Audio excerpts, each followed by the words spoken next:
Hey everybody, thank you for tuning in and joining us for this live stream today. So, slightly different format. You may notice Josh isn't up here with me. This isn't Q&A like the usual format. We still have a lot to talk about, an ongoing conversation about how things are going in the live game, plant changes, upcoming tuning, a wide range of issues that's going to continue in a lot of different formats, whether it's on our forums, social media, or streams like this. Okay. Today, however, I'm excited to talk about what's coming next in Battle for Azeroth content-wise.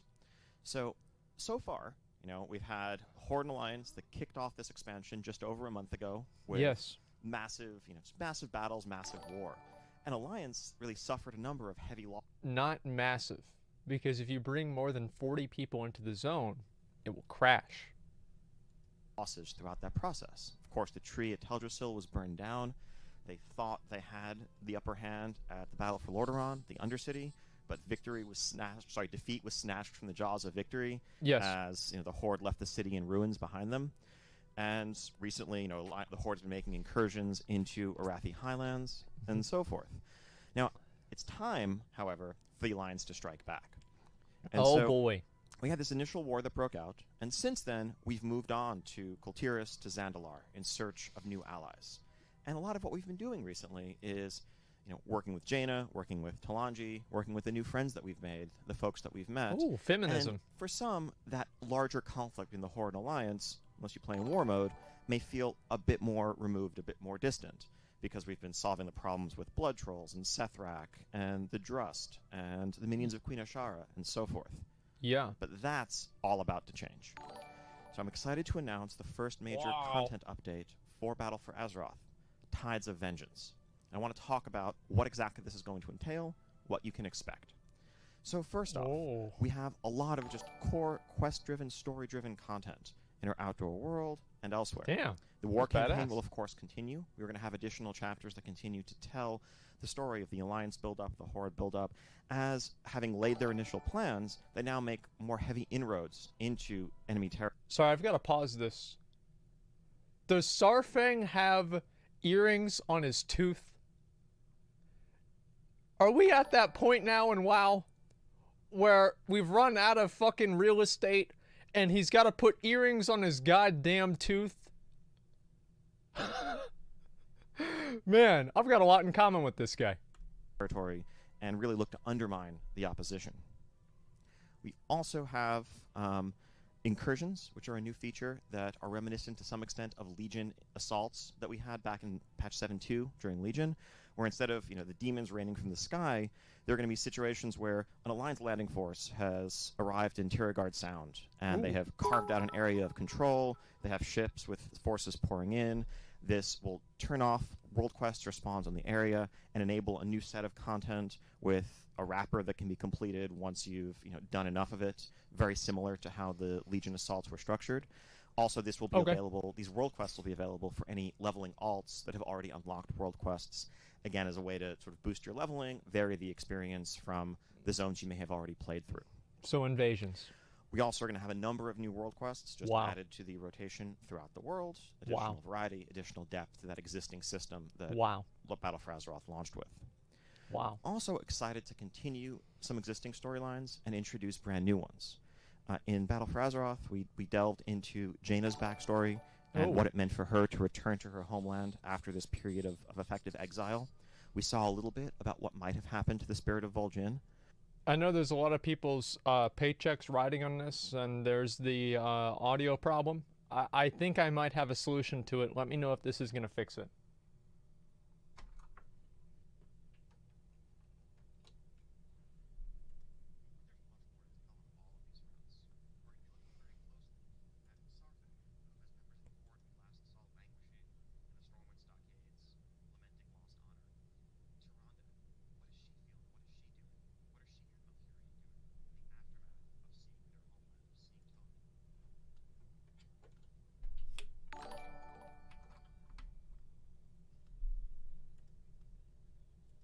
But there's much more to tell on all of these fronts. Sorry. I was wrong. We're going to be looking very closely at Saurfang, whom as members of the Horde we last saw languishing in the Stormwind stockades, lamenting lost honor. Tyrande, what is she feeling? What is she doing? What are she and Malfurion doing in the aftermath of seeing their homeland, of seeing Good Teldrassil question. burn before their eyes? And yes, what is everyone's favorite Urn up to? And what has become of Vol'jin? And is there a future for it? Everyone's favorite This Urn. and more are going to be explored Oh, I see. in Tides of Vengeance, the coming content update. Now, Heritage Armor. So, thus far, Heritage Armor has been a reward for allied races. Who's that Pokemon? But what if, we've heard from a number of players that it's awesome having this set of transmog gear that really feels like it expresses your racial identity. And it's amazing to see, the Void Elves, Mag'har Orcs, and others have this suit of armor. I'm pretty sure it's Ragnaros. Well, what if some other races could get that too? Good. And wow. So we're happy to introduce a couple of quest lines in Tides of Vengeance Woo! that will allow initially dwarves and blood elves to I really like explore this their racial heritage and earn a suit of armor custom made for them that they can show off to the world. This is badass. Don't worry, there's no massive rep grind or anything behind this. This is just if you are a max level character and you are exalted with your own capital city, which is a relatively easily attainable rep. So if you're a dwarf, you're exalted with Ironforge. Why would you even add it just in? log in, jump right into this quest line, and delve into a bit of your history and earn this reward. Well, I guess that's okay. Yeah, we're just doing these all first right. 2 races for now, but this is something we look to continue to build on, just as we are with allied races, because I think racial identity is a really important aspect of World of Warcraft, and anything we can do to strengthen the connection that people feel with their characters is something we're excited about. Alt-right community. There are amazing stories to explore. Like on the Blood Elf side, for example, the massive dead scar that runs up and down the land towards Silvermoon. Not many players may know that that was actually, the result of a Scourge invasion led by the Lich King himself. But we'll be able to delve back into those events, relive a bit of that story as Blood Elves come to understand how they ended up where they are and what it means. That's cool. I like that. We also have a new Warfront. So as I mentioned, the Alliance suffered some heavy blows in the initial events of Battle for Azeroth, but now it's time for them to strike back. And so this is actually going to be the Night Elven forces and the Alliance as a whole looking to retake Darkshore, looking to reestablish a foothold in Kalimdor within striking distance of Orgrimmar, looking to reclaim their ancestral homelands. Now this Warfront is going to really be very heavily themed around Night Elves versus Forsaken. Makes sense. And so that means new structures, new upgrades, new systems. You can construct and summon large Ancients of War and ballistas and the full range of units that you would expect in the traditional Warcraft 3 style. For Night Elves and Forsaken to muster. Now, of course, there are going to be Horde and Alliance participants as well, but this is a very different look on, a very different take on the Warfront experience. And of course, given the structure, this is going to be one that Alliance starts out attacking at the very start because these lands are by default held by the Horde. So when this update comes out, the Alliance will be able to jump right into donating, going in, getting access to all of the loot that's involved in the Warfront experience. And just as we did with the Arathi Highlands, we're also going to be updating the outdoor zone of Darkshore as a max level experience. Oh, that's awesome. That will have quests and rares and I like that. things to do for the faction in particular that controls the zone at the time. I like when I do so this. That it means something to know that your faction controls the area, and even if you don't have the Warfront at the time, you have access to this outdoor content there. Now, Warfront's obviously a new type of a new type of feature, a new type of content that we've introduced in Battle for Azeroth.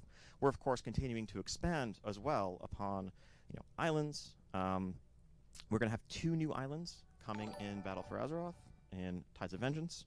So first, Jarendal is a Vrykul-themed island full of looming ancient Vrykul ruins and mysteries to explore, as well as Havenwood, which is a gloomy, abandoned Gilnean city that looms and towers over this island, giving it a gothic vibe, a bit more civilized than a lot of the islands that we've come across so far. And players will jump in, explore it, in search of Azerite, of course. What about the gameplay? Now, as we look at the island system as a whole, we're not just adding 2 new islands. We're also learning from a lot of the feedback that we've gotten in the last month since the game has gone live. This is about me. And our own experiences playing the game and continuing to improve the underlying system. I think an area that's a major focus for the team is adding significantly more variety, adding new events, new exciting things that you can come across that more meaningfully deliver on the idea that each experience is going to be different from the last. So look for things like holdouts that you can trigger, or Azerite extraction, Azerite extractors that you might set up and defend on behalf of your faction that give you a slow trickle of Azerite while you control them. Ooh, I like that. The enemy forces recapturing them and yeah, shifting them over to their side. that's a really while good you're idea. away, I like that. making the island a bit more dynamic rather than giving you Okay. a sense that, okay, you've cleared out this area. There's Yeah, no that's reason to good. come back. Now, underlying all of this, we're looking at the broader systems, and that means both rewards, but also the way the islands are spawned in general. We have some major spawning improvements coming to islands in Tides of Vengeance, where it's not just going to be... We want to move a bit away from the feeling that the islands can be uniformly blanketed with spawns by whatever enemies are currently occupying them, and a bit more of a feel that better reflects the traditional flow of World of Warcraft gameplay, where there are more tightly clustered hubs that are more likely to have rares and treasures and things to do there, and more gaps, more navigability of the island as a whole between those hubs. So more clustering, and I think in our internal playtests thus far, that probably is a this good has made idea. an immediate improvement on the overall feel. Yeah. We're looking forward to letting people jump in on the public test realm and check this out. So you don't have like mobs chasing Now, everywhere. aside from new stuff, we also have traditional mainstays of WoW content. And so Tides of Vengeance is also going to be bringing a new large raid zone to World of Warcraft. Now, this is quite different from any raid we've done before. Really, historically, the raid is Siege of Zuldazar. Name not necessarily final, but location definitely final. Historically, in World of Warcraft, the way the big bad villain is expressed is often as a raid boss, right? Whether it's Burning Crusade facing Illidan in the Black Temple, or Wrath of the Lich King, you eventually ascend Icecrown Citadel and you fight the Lich King himself. That's the ultimate expression of combat against a foe. True. Well, here, if the foe's the opposite faction, many players have rightly noticed, hey, we've been spending a lot of time fighting the forces of Gahun. What about the Alliance? What about the Horde? Well, that's all about to change, because the enemy in this raid is the opposite faction. And what that means is a bit of a unique take on what a raid can be in World of Warcraft. We actually have two completely separate experiences, whether you're Alliance or whether you're Horde. It's like Siege of Borealis. So the story here, some slight spoilers, but this will all be data mined soon enough.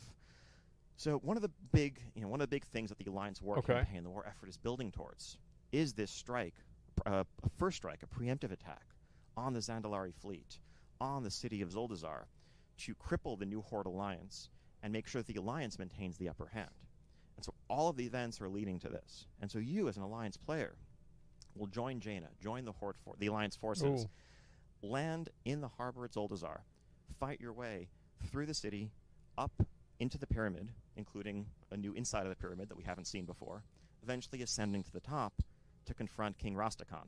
Meanwhile, Horde players, I hate him, learning that the Alliance is attacking their city, will rush to its defense, beginning on the far northern side of the pyramid, in the jungles of Zuldazar, as they fight through the pyramid, fight through Alliance attackers. And for them, the events around Rastakhan are actually just a midway point.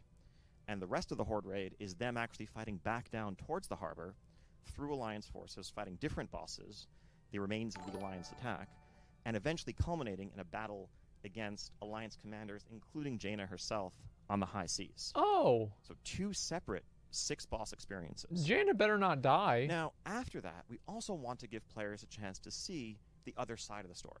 So once you've finished this raid in its entirety, you'll return to what remains of Zuldazar, or if you're Alliance, you'll return to Borealis, where you will learn from scouts, from soldiers who are on the front lines, what happened in your absence. As a Horde player, what did the Alliance do before we got there? And through the vehicle of them retelling the story, you'll be able to experience the 3 bosses on the other faction's side that you didn't get to witness firsthand. And so what that means is, whether you're Horde, whether you're Alliance, you'll have a total of 9 boss encounters as you go through this raid. And this is telling the story. That's very real badass. conflict in the Horde and Alliance in a way that we've never done before. We've had the occasional faction champions type fight, or really even in Siege of Orgrimmar, it was both factions sieging Orgrimmar 3 shared bosses, because they had a common enemy in Garrosh. Very, very different story here. We also have a second raid. This one's going to be coming a little bit later on. But this raid's called the Crucible of Storms. It's a 2-boss raid. Shit! Okay. Underneath the Shrine of the Storm in Stormsong Valley. I like it. And begins to hint at some of the dark secrets behind the Kathir, the influence of Queen Ashara, and more that Alliance players in particular have begun to uncover there, but that we're going to need to deal with. We're going to need to contend with. After we've stamped out the corruption of Gahun on Zandalar, Kultiris has more than a few problems of its own. Yeah. And so this is going to serve the role of sort of a Trial of Valor type raid. The thought is that this will be available a decent bit after Zuldazar. We don't want to overload players with too much raid content. Of course not. People right now are probably hearing this and thinking, like, not even halfway through Uldir. But don't worry, we're gonna, as we did in Legion, we want to make continuing a steady stream of content, the release of which we pace out so that you're not overwhelmed, but also not feeling like you're waiting too long for the next thing. And we will have supporting world content and a quest line. Oh, I like that. Around the time this That's good. opens, there'll be other Naga invasions and Naga-themed world quests around the shores and coastlines of the new continents. And we want to make sure that everyone understands why they're going into this place, especially Horde players who may lack the context of having played through Stormsong Valley themselves. So tons of exciting new raid content coming next in Tides of Vengeance. Now, of course, aside from the big pieces of content, our first major content update also gives us a chance to really dig into various systems updates and improvements. This is a lot of the stuff that we've been discussing that was touched on in the AMA on Reddit last week. We've been doing some class tuning via hotfix. That is still very much ongoing. We have a couple more passes based on all the robust data that we've been seeing on the live servers. But a patch represents a chance for us to really dig into talent trees and rotations a bit more and look at a handful of specs that still have some significant problems based on our own perspective, based on feedback we've heard from the community, and try to address those more directly. So they're going to nerf warriors. As well as ongoing numerical balancing that we've been doing to Azerite traits that will continue. We're also going to add a bunch of new Azerite traits that will be found on gear from the Zuldazar raid and more, as well as just some general replacements for Azerite traits that have been less interesting or less effective on some specs. Couldn't that replace the old gear? And again, the goal is to learn from could pigeonhole players and only doing the same stuff. Have been and continue to could be bad. The bar there. I think what we've seen in the first wave of traits is something of a floor in terms of overall complexity and overall level of engagement. We're looking to continue to add depth and expand and grow from there. That's not too different from how set bonuses used to work in the past, where often the first tier set bonuses were relatively simple because classes had changed, people were still figuring things out, and we weren't looking to layer on too much complexity right away. There'll be new profession recipes, Nobergon pet battle dungeon for pet battle enthusiasts out there who've been wondering when the next chapter in that dungeon saga is going to be. And everything from map improvements. That's what it's about. Reputations, something that has been touched on a lot in discussion recently. I love it. We already had plans in the works to make the Champions of Azeroth reputation effectively account-wide when it comes to the upgrades. That was a very good change. Azeroth itself. Great change. So in Tides of Vengeance, you'll be able to just log in, and if you have an alt that's already revered with Magni, you can just go get those upgrades right away when you hit 120. We've also been hearing a lot of feedback, especially in the last few days, about some of the things that make reputation inconvenient when you're playing alts or looking at switching characters. I think one of the big ones there is transmog, actually. There are a number of rep-restricted items on vendors and other sources around the world, where if I think the almost silly, ironic example is, if you're exalted with the High Mountain Tauren and you unlock and make a High Mountain allied race, your new High Mountain Tauren can't use that tabard because they're not yet exalted with High Mountain, and it has that requirement. So we're actually going to be making a change to pretty much remove those restrictions on faction-based transmogs across the game. Okay. Once you've earned it, that's good. Everyone on your account can use it. You don't have to worry about having to re-earn that. Separately, and another pain point has been for completionists who are working towards the big achievements, like 60, 70, 80 exalted reputations. That's it? We're going to make progress towards that achievement truly account-wide. So if you have only 70 80 reps on character A and 20 different reps on character B, that'll actually add up to the 90. You know, completionists being unable to switch characters because of your past investment. And yeah, we'll make sure that Horde and Alliance exclusive reps don't double count. So it's not nerfing the achievement, it's more just raising accessibility as a whole. Okay.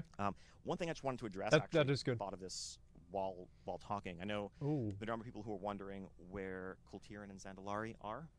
We talked about them in the past as an upcoming allied race. We're not quite yet there in the story, but they're very, very close. I think in the events following the raid, that's where this bond between our new allies and our factions will truly be forged, and where we'll be able to recruit and bring the Kultiran and the Zandalari formally into our factions. Okay. And no, if you're worrying or wondering about this, you're not going to have to rep up with some new faction. If you are, exalted with the Proudmoore Admiralty or Zandalari Empire, and you've done the war campaign, that's enough. you've played through the story, you've earned their alliance, they will come join your faction. But that's not going to happen until after the raid. So that's a requirement. Okay, so, got it. When is this coming? The goal is, fingers crossed, this Tides of Vengeance update we want to have on the public test realm by the end of the week. It's a Twitch Prime elemental. There'll be data mining out there, people jumping onto the servers as soon as they go up, and there's a lot more that I didn't even begin to touch on. There's a lot of tiny changes, a lot of new art assets, things that you'll be seeing soon, but we're incredibly excited to share this with you. And again, just to recap, we have a new Warfront, 2 new raids, 2 new islands, island improvements, heritage armor for non-allied races. That's good. Broader systems improvements, and more. Can't wait to see you on the public test realm. Can't wait for everyone to jump on and check it out. Again, thank you for tuning in, and we have a whole lot more to discuss in the future when it comes to Battle for Azeroth as a whole, but when it comes to the story, when it comes to the content in the game, we have we're viewing the Legion patch plan as our template, and that's what we want to carry forward. We always want to make sure if the world is evolving, the story is evolving, the things you have to do in the game are evolving, and that the content is well-paced. Okay. Thank you for tuning in, and I'll see you all later. He didn't say peace. That's too bad. So, I guess this was fine. I mean, everything seems good about this. There's nothing... I genuinely like Ian and the transparency of the dev team. Yeah. Great to see a new chunk already for BFA. That seems awesome. Thank you for the small update. Okay, that's good. Probably the biggest and best announcement for me is reputation achievement is going to account wide. Jesus, I freaked out. Finally. Oh, he's got a... okay, he's got a shadow tag. Okay, yeah, I got it. Although there's been a lot of criticism for BFA at the moment, I've really enjoyed it so far. I'm really hyped for 8.1. Yeah, I think a lot of people are. I mean, the thing is, people just want new content. They always want new content. The issue is that people go through the content too fucking fast, and Blizzard can't make it fast enough. If Blizzard made a new expansion every week, people would be happy because they'd never run out of shit to do. But the issue is that right now, because the barrier to entry with so much content is so low, they're just going to run out of time, and they're just going to finish basically everything really, really fast, and then they run out of content in 2 weeks. That's what happens. Sponsored comments? Oh, these aren't sponsored comments. Let's see. Let's find one that's not sponsored.